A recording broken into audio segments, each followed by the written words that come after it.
welcome to another edition of Living in Shelby Township. I'm here at Fire Chief Jean Shepherd Park with our Shelby Township treasurer, Michael Flynn. Michael, thank you so much for coming. Oh, I'm happy to be here.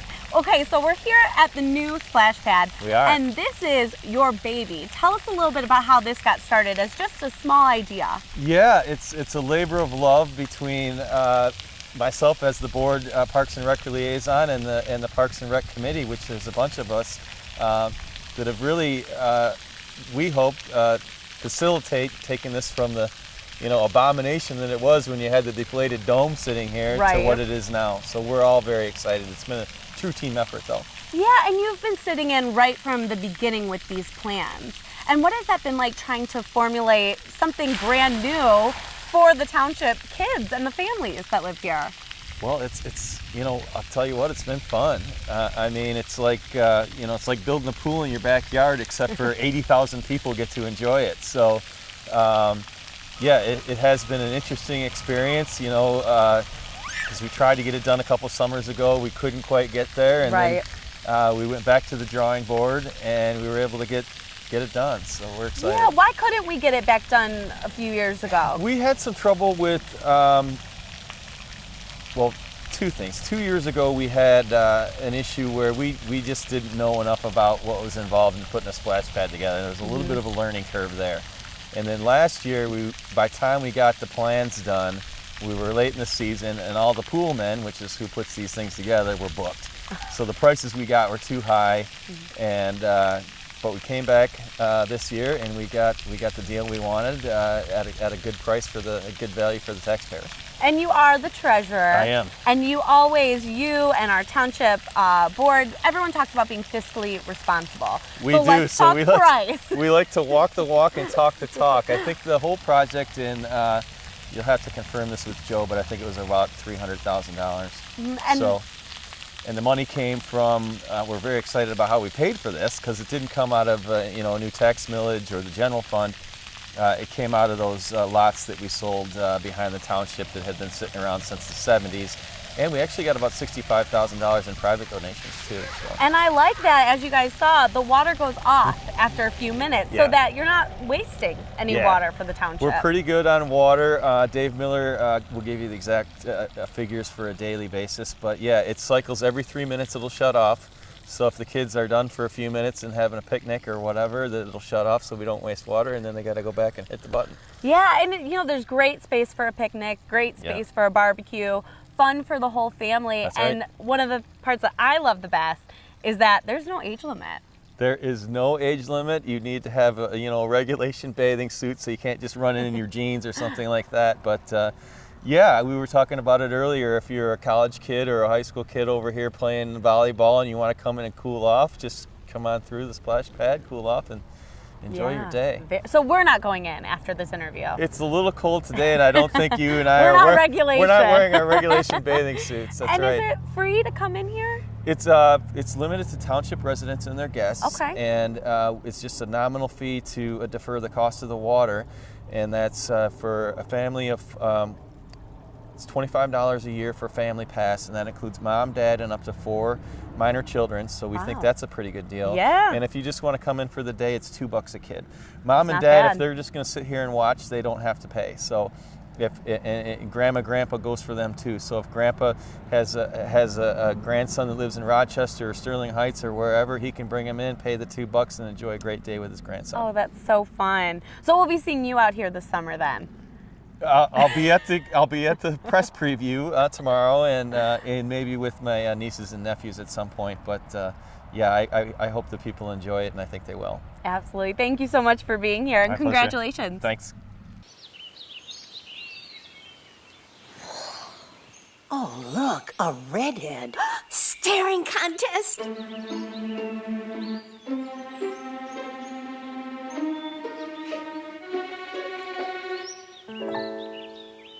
You still got it. I know. Come alive with the forest. The dad was cute. You were looking right at us. Visit discovertheforest.org to find a forest near you. So you've heard about how this splash pad came to be, but now take a look when all of the Shelby Township community came out for the dedication and ceremony for this cool new attraction.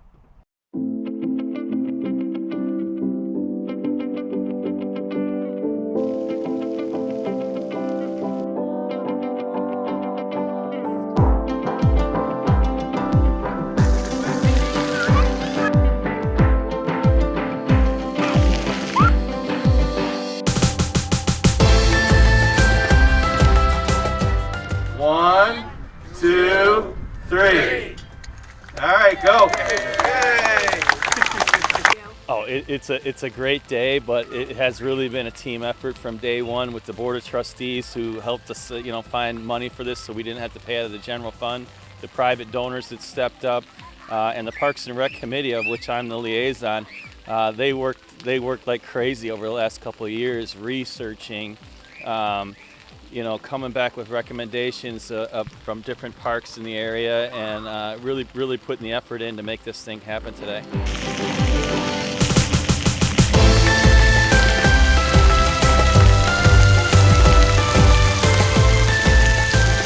Well, we started working on Gene Shepherd Park, which is where we're standing right now, several years ago. And we recommended all of the stuff that you see behind me right here. But the crown jewel of this park is this splash park. And there's not a lot of them, throughout the metropolitan area. So we're trying to get Shelby to be the best place that it can possibly be from a recreational standpoint.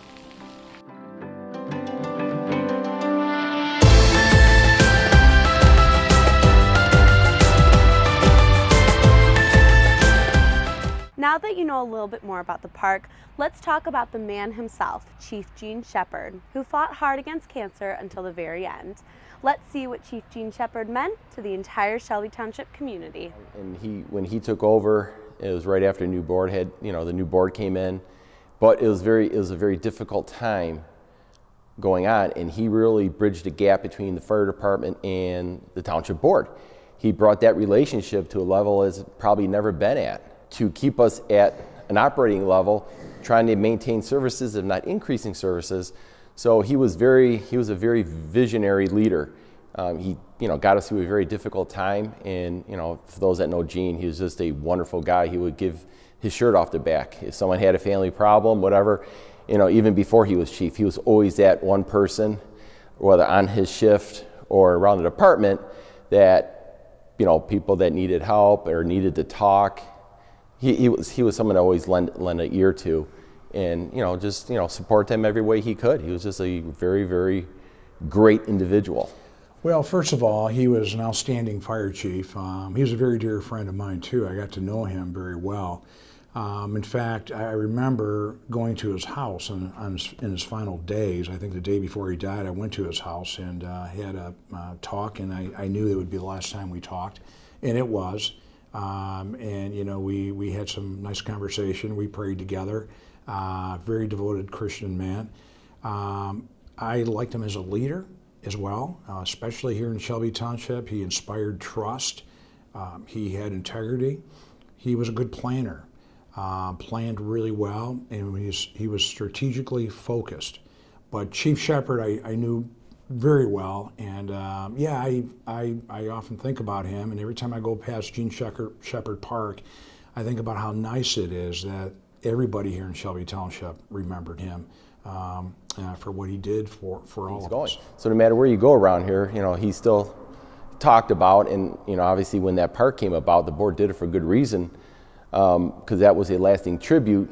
Even while he was fighting cancer and going to chemotherapy, he was still in here working, doing the job he needed to do because of the difficult times that we were going through financially.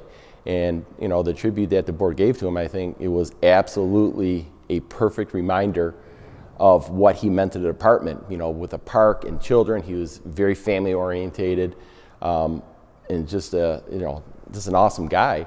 And I think that park is a very fitting memorial to what he meant to this department for all the years that he's been here. It's a park that continuously gets better, it seems like, every year. And of course now we have the splash pad that will be finishing next week as a grand opening. So I think that's the last piece of the park. I think now we can say it's officially been completed. It's an awesome tribute, and everything they did was spot on to honor the man of who he was. It's something that's going to last, forever. I'm going to remember him as a man of integrity, someone who had a passion to do things right, someone who inspired trust, and someone who just always got results. I try to keep up with what these young people is doing and knowing. I was at work and I just got a text from a number that I didn't know. I sent him a text. He texts me back and say, "Who dis?" And I just thought that was the funniest thing. The next few weeks, you just made fun of me, like would answer the door and say, "Who dis?" Who dis? Drop off a warm meal and get more than you expect. Volunteer at americaletsdolunch.org. America, let's do lunch. Gene Shepherd Park has gone through a bit of a transformation since Shelby Township took over. The township is focused on promoting the natural beauty in and around the park. Our April Morton shows us a little bit more on how Shelby Township is helping this habitat. In order for the development of Gene Shepherd Park, it first meant that this area just west of the park had to undergo a restoration, meaning that Shelby Township can now add its name to the very short list of having an actual wetland preservation. Around the time the ideal of creating the beautiful Gene Shepherd Park, the state required that Shelby Township restore the area at 23 Mile just east of DeQuinder that's attached to the park. The township had to ensure the migration restoration mimicked the site's wetland that was impacted. ASTI Environmental monitored the site for 3 years. My staff, largely Kyle Hottinger, one of my wetland ecologists, came out to the site approximately 5 times a year. And what he was looking for was vegetation quality and quantity in terms of the percent coverage of vegetation that was coming in and growing within the wetland. He was also looking at the percentage of invasive species that was also coming in. He looked to see if there was good survivability of the planted trees and shrubs that we planted in 2014 according to the consent judgment. And he also looked for evidence of wildlife usage. And that wildlife included deer that enjoyed eating the native vegetation, so the township had to put up this fence to preserve it. Also, certain plants had to be planted that were native to the land. They planted quite a few white cedar and tamarack, and then a lot of our native shrubs such as dogwoods and viburnums. After years of hard work and preservation, the township was found to be in compliance with the state's request, making Shelby Township quite an extraordinary and environmentally friendly place to live. Michigan has lost 40% of its pre-settlement wetlands, and so every wetland acre that we have that we can restore and bring back is very important to our water quality and to the habitat of Macomb County. For a living in Shelby Township, I'm April Morton. In this week's Critter Corner, and no, I'm not talking about that critter behind me, I'm talking about something much smaller, about the size of a quarter. The baby painted turtle can fit in the palm of your hand and grow to be the size of a small pizza. Let's head over to Megan at the Nature Center to learn more about this Michigan native. I'm the assistant nature interpreter at the Burgess Shadbush Nature Center, and today we're going to be talking about painted turtles. Specifically, we're going to be talking about this painted turtle, Mango. Mango was brought into us by someone who actually found him crawling across his lawn and thought that he needed rescuing. So, quick explanation about how painted turtles do their thing, essentially, when they hatch. So when a female painted turtle lays her eggs at the end of the summer, now a painted turtle can lay multiple clutches in one summer, and if they lay their eggs at the end of the summer, when they hatch in the fall, they don't necessarily come out of the nest right away. So that means that little guys like Mango here will overwinter actually underground inside their nest, and then they won't emerge until the spring, which is why sometimes we find these little guys coming out of all sorts of areas in the spring to find their way to water. Now the best thing that you can do is actually not bring them in here to us, though we are happy to take care of cute little guys like this temporarily. The best thing you can do is to actually find a pond for him and release him and let him do his thing. So most of the time, painted turtles like this, when they grow to be fully grown, they'll usually be quite a bit bigger. So they start out actually a little bit smaller than this. So Mango here is about the size of a quarter. When he's fully grown, he'll be quite a bit larger. Males will be up to 6 inches long, and females can get quite a bit bigger than that. So a couple of general facts about the painted turtle. So this is a Midland painted turtle. These are one of the most common turtles in North America.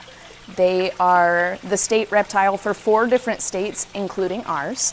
And Very common to see in pretty much any type of waterway, though they do really well with slow-moving rivers and streams is where they really thrive.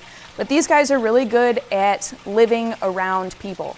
So there are certain animals that are in decline because as the human population grows, they can't really compete with us in the way that we use the land, so they tend to decline. Painted turtles here are thriving right now. They're very, very common. Because they're very good at living around us. So these guys can live pretty much anywhere, and they eat all sorts of things. When they're this age, usually they eat a lot of small aquatic bugs and vegetation. When they get a little bit older, they'll start to eat more vegetation, but usually switch over to crustaceans like crayfish or clams or snails, and then they'll also eat fish when they can catch them. So these guys are pretty resilient.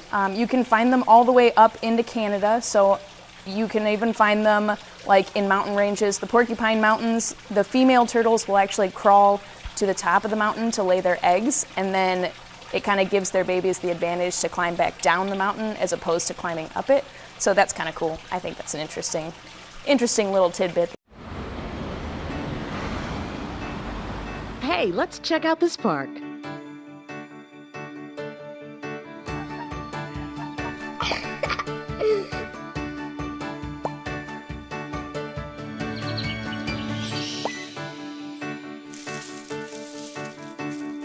Oh, wow, that's really cool. To find a great local park or forest near you, go to discovertheforest.org.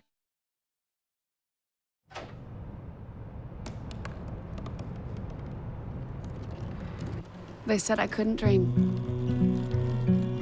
Called me a piece of trash and swore that's all I'd ever be.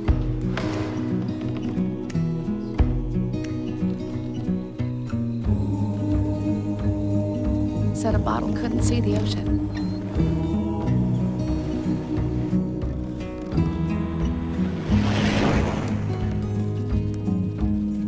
Give up. Go back to the dumpster. But I didn't listen. I made my way.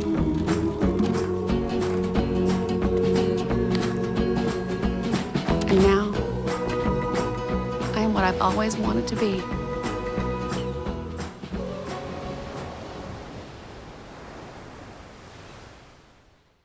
If you're into biking, Jean Shepherd Park has become quite the hub of recreation. Linking Belle Isle and Iron Mountain through connectors of Macomb Orchard Trail, Shelby Township has miles upon miles for you to explore within your communities. Our Robert Gambrell shows us all you have to do is stop at Jean Shepherd Park to get your adventure started.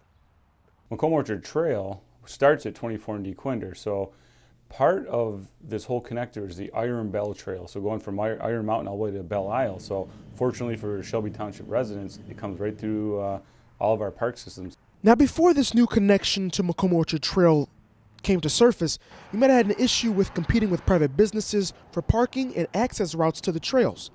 But that is no longer an issue anymore. The great thing about this, we haven't had a parking location for people using the trail system. So now you can drive to Jean Shepherd Park, haul your bike over, park your vehicle there, get on the trail, and you're up to the Macomb Orchard Trail. Once you're at the Macomb Orchard Trail, you have many options. You can go all the way up to the city of Richmond, heading northeast, or you can go left across DeQuinder and get onto the Clinton River Trail, and that can take you all the way up to the Paint Creek Trail and up into Lake Orion and other trails up there. Now, this project is pretty costly. With thanks from MDNR trust funds and other MDOT grants, this project is going to cost over $800,000.